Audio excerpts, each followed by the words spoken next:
श्री श्रीनिवासस्तुतिः।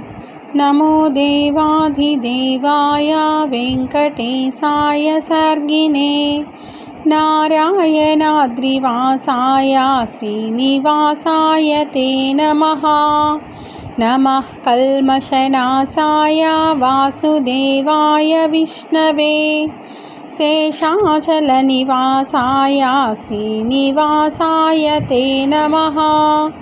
नमस्त्रैलोक्यनाथाय विश्वरूपाय साक्षिणे शिवब्रह्मादिवन्द्याय श्रीनिवासाय ते नमः। नमः कमलनेत्राय क्षीराब्धिशयनाय ते दुष्टराक्षससंहर्त्रे श्रीनिवासाय ते नमः।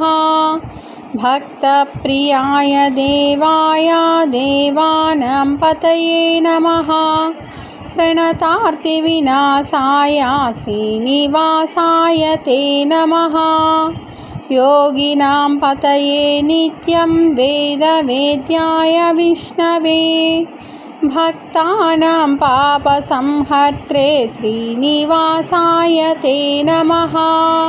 इति श्रीस्कान्दपुराणे वेङ्कटाचलमहत्ये त्रयोविंशोऽध्याये पद्मनाभाख्यद्विजकृता श्रीनिवासस्तुतिः सम्पूर्णम्।